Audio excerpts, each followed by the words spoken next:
Hi, I'm Dr. Dave Janda, and please welcome to our Operation Freedom platform, WeThePeopleProcessing.com. You know, are you tired of being threatened to be canceled just because you have a company focused on liberty and freedom? Well, worry no more, folks. WeThePeopleProcessing.com is your go-to merchant services, freedom-based company to provide business service payment solutions. We the People Processing provides their clients a cancel culture-free platform which is domestically based. They provide competitive rates, no contracts with next-day funding, a fully vetted and like-minded financial infrastructure, and full support for integrations, implementation, and e-commerce efforts. Bottom line, WeThePeopleProcessing.com focuses on defending your company's free market growth, values, and future. Check them out at www.WeThePeopleProcessing.com. Once you're on the site, enter in password Operation Freedom or call 855-499-2024. That's WeThePeopleProcessing.com. Then, when on the website, enter Operation Freedom as your password or call 855-499-2024. This show is about your freedom, your political, your economic, your financial, and your health care freedom. Now, this past week, we have seen the globalists, the deep state, the criminal syndicate, the thugocracy absolutely panic that Elon Musk is getting involved in Twitter, which potentially, we got to wait to see actions, but potentially will enhance freedom of speech that the globalists have stripped, not just from this guy, but from every American. In addition, we've seen financial markets beyond tottering and wobbling. We saw a vicious attack by the globalists on the precious metals. We also saw attacks on cryptocurrencies. We also saw attacks on the stock market. Yeah, and you hear a lot of people talk about, well, it's by machines, it's by the tech, it's by Algos. Oh, okay, I agree with that. But guess what? That's only part of the story, because the rest of the story is who's behind those Algos. Who bought those machines? Who implemented those Algos? And in addition, we also saw the crypto market quake this week. And I can't think of a better person to discuss all three of these issues, because they all center around information technology, is my first guest, Nick Ruiz. Now, many of you know Nick as the developer, the founder of Evolution Consulting. You also know him as the inventor, if you will, of the Ultra platform. And many of you know him as the information technology director of DaveJanda.com and Operation Freedom. He also is the host of the Department of Advanced Research show that is only available for our subscribers at DaveJanda.com.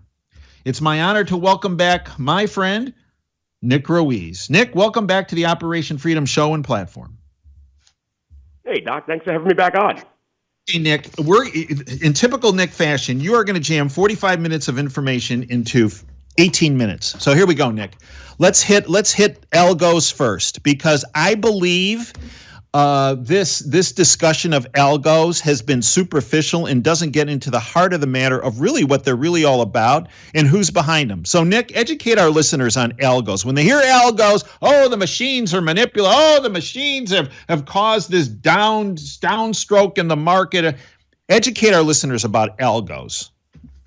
Well, if you look across all capital market spaces, and I can't think of a better week to do this, given especially what happened with crypto this week, which, I mean, you may as well call, Cryptomageddon, if you like. Algos and algorithmic or high-frequency trading systems, or computer-controlled or AI-controlled trading systems, have been used for years now. It's not a new concept. They've been used for years as something of a boogeyman. Every time a trade doesn't go someone's way, or every time a market doesn't act the way someone thinks that it should act or behave, they throw their hands up and they go, oh, it must be the algos, or, you know, which is, it's kind of turning into like the dog ate my homework kind of thing. It's kind of the ubiquitous, de facto excuse now. And the reality of the situation is it's been around for, HFT, high frequency trading, has been around for a while. And it's not anything new. It's been around really, early 2000s is when these systems started. But at the end of the day, as you suggested earlier, Doc, people do own those machines. Banks do own those machines. Wirehouses do own those machines. And it's a very, very, very competitive market space. But when you look across, especially crypto, because let's be honest, crypto, with exceptions, you're going to have probably your least sophisticated investors. I said it's 20% sophisticated investors, 80% people buying lottery tickets, really, at the end of the day. So when you look at these spaces and a market turns and does something that they don't think it should, go, oh, it's the algos. They blame the algos. Like, well, okay, great. Who owns them? Is the kid in his basement trading, Luna?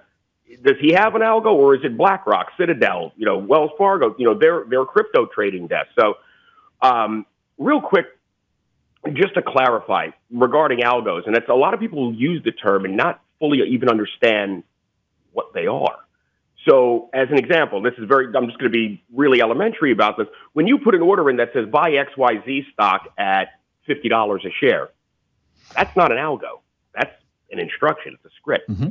Mm-hmm. There's no variance. There's no deviation from there. It's going to, if this, then that. Is stock price $50 a share? Yes. Okay. Buy 100 shares, round block 100 shares. Okay. Fair enough. That's not an algo. Algos or algorithms or logarithmic algorithms are going to, they're far more advanced. They're going to try to scalp or exploit variations in bid and ask on either side of the order book. It may only be a penny or a fraction of a penny, but if you can execute that trade a bajillion times in a handful of seconds, you're going to make a fortune, right? Mm-hmm. Mm-hmm. So, or it's going to try to pattern the way markets move and get ahead of it. And that's the difference is algorithms have learning capabilities. Algorithms have the ability to adapt and optimize perpetually. And that's why they're better at trading than humans. They're emotionless. All they're looking for is back-tested data, forward-looking, and they're designed to do one thing: make money. That's it. Which is why I kind of laugh, because there are some folks out there that I honestly believe that there's Wells Fargo or one of these massive banks has a screw that guy button. Like, as soon as they make a trade and they go long in a position and it drops 28%, they go, it's the algos. They fired up the algos. It's like, well, no, there wasn't a guy on a trading desk somewhere waiting for you to take a long position to hit the button. I promise you. So, but as you suggest, Doc, it's a very competitive industry. Just to put it into perspective, inside these data centers that house the machines that run these algorithmic systems, they're all rented. And the closer you are to the access points and gateways of that data center, the more expensive the rent becomes, because you may execute a trade one billionth of a second quicker than the guy that's down the hallway. So it's very competitive. But at the end of the day, these algos exist to do one thing. It's not to just cause havoc in the market. They exist to make money, and they will oftentimes amplify and magnify the movements of markets in such a way that people will say, oh, you see, those are the algos. How do you know that? Sometimes it is, sometimes it isn't. So, but no, and we're seeing that now. The more volatile a market gets, that doesn't mean the algorithms are going to shut off. It just means they're going to do what they do best. They're going to try to exploit that, and they're going to magnify volatility in an already volatile market. So, Nick, when you look at the vast majority of trades, which many people don't realize, the vast majority of trades, probably over 80%, maybe over 90%, are actually not the, Dave is going to buy 50 shares and he's going to buy it through Fidelity. And the vast majority of trading that's occurring, if you want to call it that, is actually occurring from machine to machine. And it's not Dave putting it, it's the machine fighting other machines. Isn't that correct? Yeah, it is. And that's a vast majority of your market volume now, certainly exponentially larger than any retail. Mm-hmm. So Nick, when one one of my issues here is that there are a large number of people that say, oh, it's the algos doing this and that kind of thing. But as you already mentioned, the machines that have the algos on them, the algos were programmed by somebody and owned by an entity. That same entity then implemented those algos. There's an entity that benefited and profited from the use of those machines that have the algos on them. And it's my contention the vast majority of the winning proceeds are falling into the hands of the banking syndicate. Now, am I off on that? Depending upon the market, you're 100% correct. I think crypto, maybe not all of it, because it's a bit more accessible, and the folks that do understand how those system works can build their own scaled size, if you will, automated trading systems, algos, if you will. But apart from that, Doc, I think when you get into big boy land, into precious metals, into equities, and to a lesser extent fixed income, yeah, I mean, and it's not a cheap game to play, Doc. It really isn't. I mean, the guys that are capable of programming these systems and developing these systems, we don't work cheap, and they have to be maintained. And it's an arms race at the end of the day. If you're, Bank of Dave and I'm Bank of Nick, and I find out you have a quicker algo that's more efficient scalping the market, I'm going to lose the caboose, and I'm going to turn around and go, yeah, well, watch this. I'm going to throw more money at my developers so they build an even better one. And that's why these systems are so effective at what they do, is because there's just so much money to be made from them. And you can't put a trading desk together of human beings that will ever be as effective as an automated system. You just won't.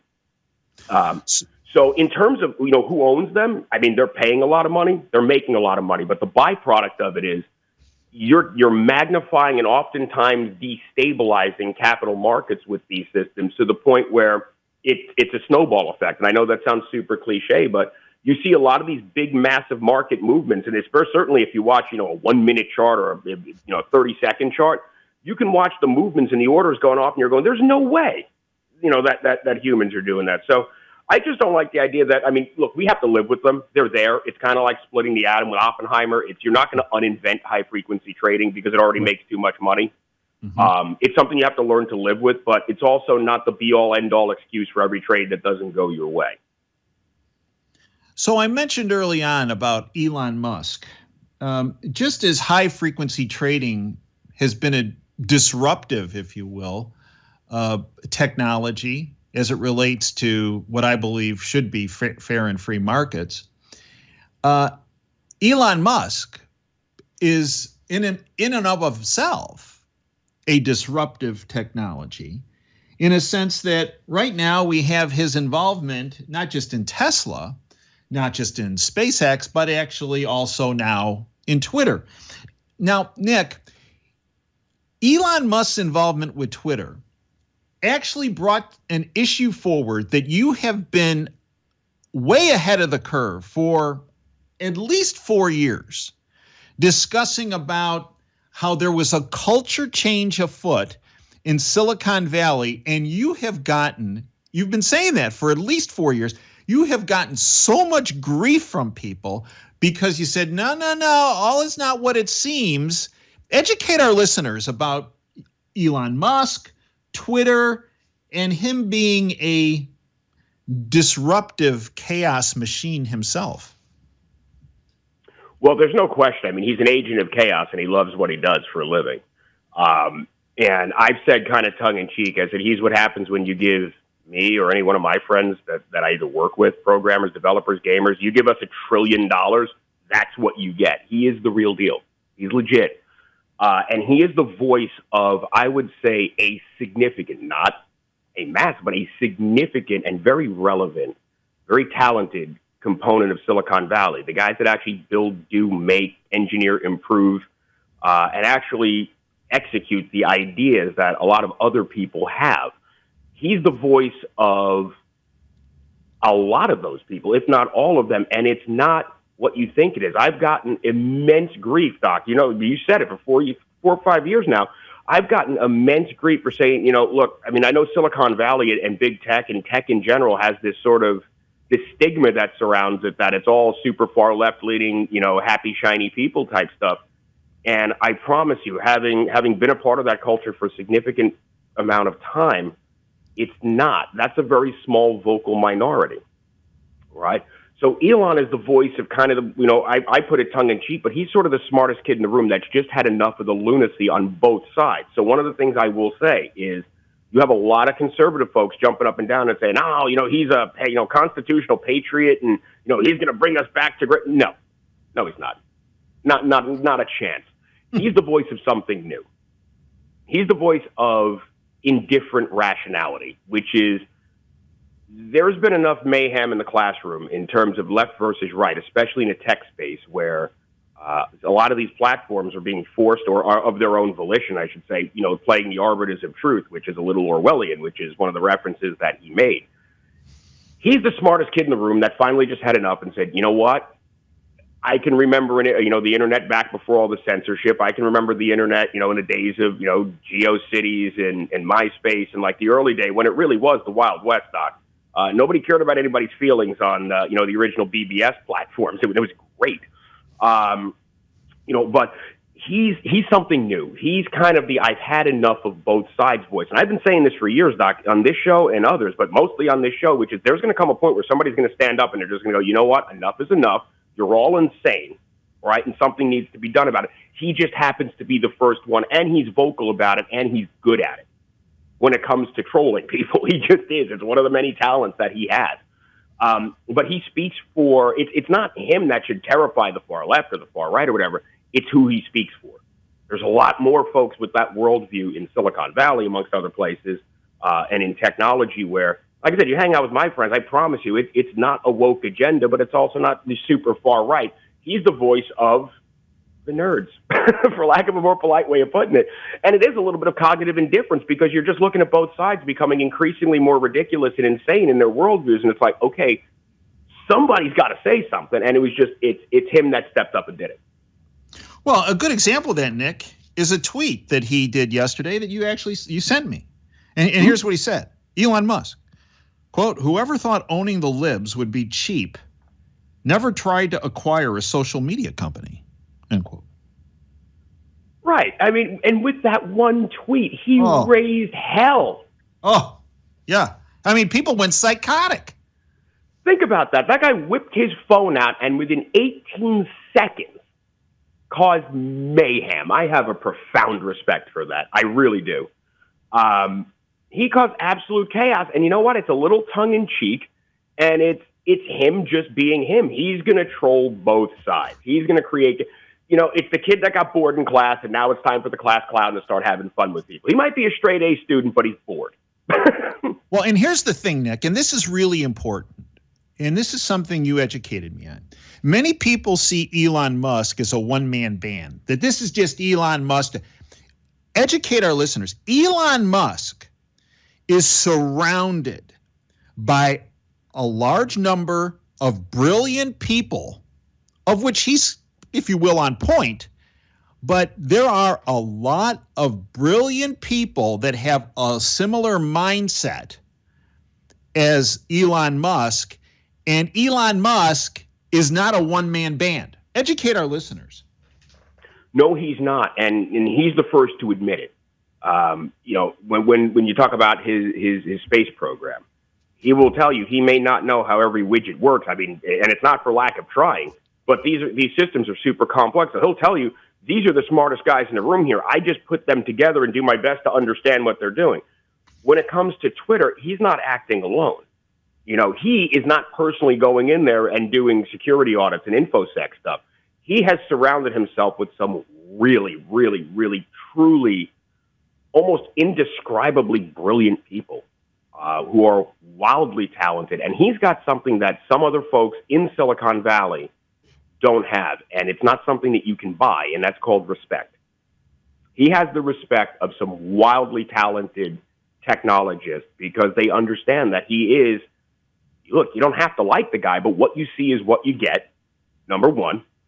And he's going to wear it on his sleeve, like it or not. So they have sort of, you got to remember, a lot of these folks are introverted. He's their voice. So he's got a tremendous respect, and not the least of which, when he sees talent, he pays for it. When he sees talent, he appreciates it, and that can't be said for everything or for every entity, throughout the tech space. So he does have a significant amount of tangible respect that's there, and as such, he gets a loyalty that a lot of other folks don't get. I mean, I understand that there's the Elon fanboys that are out there, the Tesla freaks and everything. That's not what I'm talking about. I'm talking about the folks that either work with him or are contractors for him.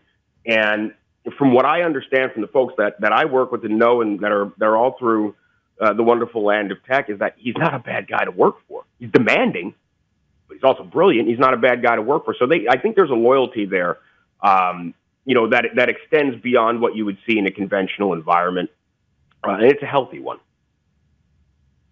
Well, we're not going to mention any names, Nick, but for example, one of the key components for Musk, whether it's Tesla or Twitter or SpaceX, is cybersecurity of his platforms.